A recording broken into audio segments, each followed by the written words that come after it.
With the combination of Issa Rae's storytelling and, of course, Keke Palmer's star power, you get together one of them days which definitely should be a feather in both of their caps slash filmographies. So to summarize the film, Drew and Alyssa live together and have been friends for many years, and also they generally get along. But upon Drew learning that Alyssa's boyfriend, Keyshawn, has spent their rent money on some nonsense, there's tension between them, especially because this couldn't come out of Wednesday because Drew is trying to move up in the world, become a franchise manager, and with that, we spend the entire movie watching them try to hustle or figure out a way to make the rent money, not get into more nonsense, and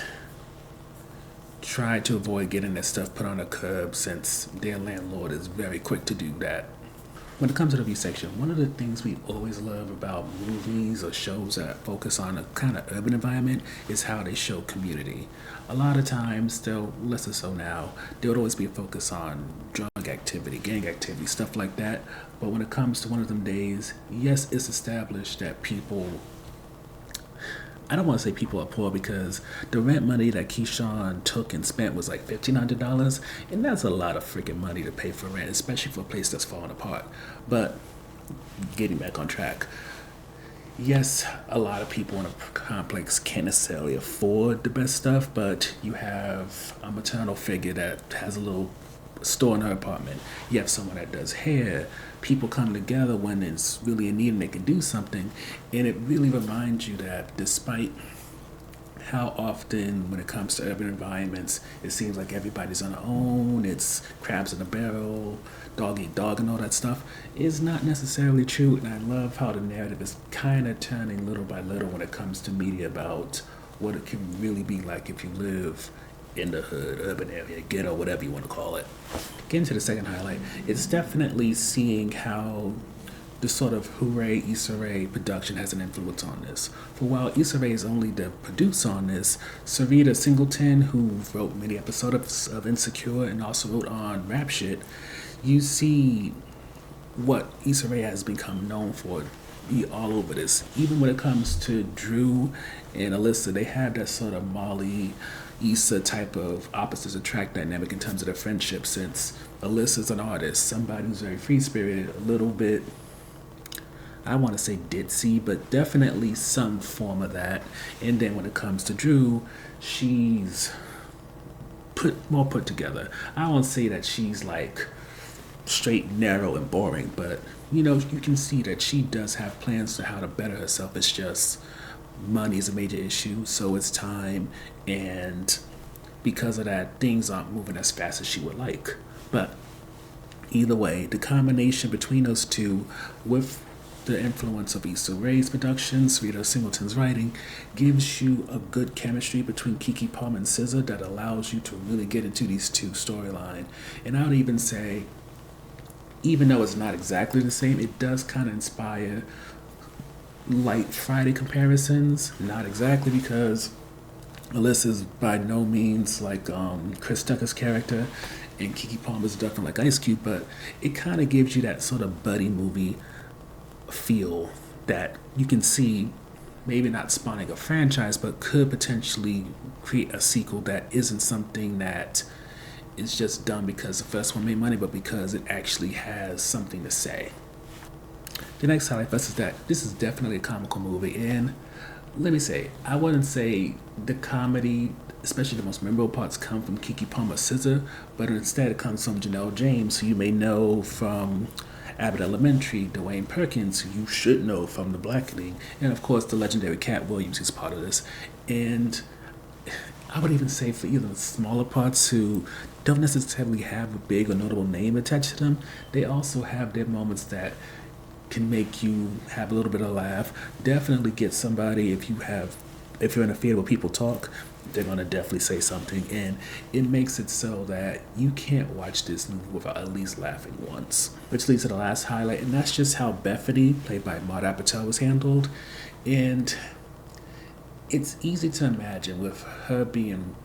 practically the only white girl or white person in this movie, especially one who has more than one scene and has a decent amount of lines, it's easy to imagine with her moving into this apartment complex that she's supposed to be a representative of gentrification and that whole spiel.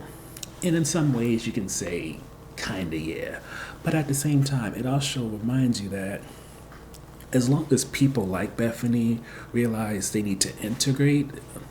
or assimilate, I think assimilate's a better word for this. As long as they're looking to assimilate and become part of the community rather than change the community, it's not that bad. The problem comes when they decide they want to have an issue with people like Dwayne Perkins' character doing hair in a courtyard, or want to start asking the code enforcement to ask if Miss Rue, who handles a little store in the apartment complex, whether or not her food can legally be sold. That's when it's an issue. But for Bethany, with her want to become friends with Drew, and also Alyssa, want to help Alyssa with her art to try to get it out there more, that's the welcome kind. The people who bring something to the community instead of trying to reconfigure it so that they can be comfortable. And I think with that point being pushed, you see a positive example of different faces, different cultures come into a community that for the most part has been sort of monocultural in some kind of way. Which leads to the defense portion, and the first one is kind of addressing that when it comes to any type of buddy comedy movie, there always reaches that point when the opposites that used to attract each other repel, and the stuff that gets brought up, you're kind of questioning, why is this now being said? Granted, with homelessness being there is that whole thought that, this would be the time when Drew and Alyssa have a significant blow up and start bringing up all the various things that they had issues with each other. But again, it's a question of why you're just doing that now. So getting to the last topic, it's definitely how the film handles romance. And I would say, as much as we appreciate what is pushed between Drew and Maniac, at the same time, it feels like almost an obligation to give the lead character some type of love interest, especially in a film like this. And a part of me gets it. You want to see someone like Drew, someone who looks like Keke Palmer, be with a decent, nice, attractive guy who doesn't seem like a bum like, Alyssa's man, Keyshawn. But at the same time, it's that push and pull between you want to see them with someone, but at the same time, you also want to see that sort of honoring of a lot of women who are going through a lot, trying to get themselves together, and don't necessarily need to have a partner, man or woman, whatever, because they are really just trying to either rebuild or properly build themselves up. So, am I against the whole Maniac thing? No, but at the same time, I feel like he's kind of forgettable in a certain way,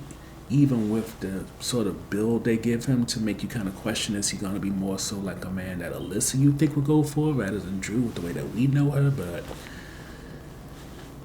again, there's enough going on in Drew's life that you're not going to really think that Maniac is somebody that you really need to be in addition to it, especially because when it comes both to Drew and Alyssa and how bad things get for them financially, you may more so want to know what the hell's going on with their families or friends outside of each other rather than introduce this man who honestly you know very little until toward the end of the movie. Overall, when it comes to One of Them Days, between Issa Rae's influence over the production, then add in Sarita Singleton's writing,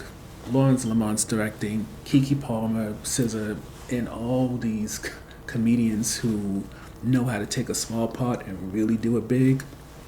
this is something that should definitely dominate this Martin Luther King Day weekend and hopefully have the type of lifespan during its theatrical release to potentially trigger a sequel, since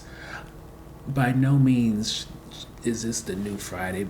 but at the same time you can imagine this definitely spawning a potential franchise, at least one more additional movie, maybe two, for there's something here that definitely can be built upon.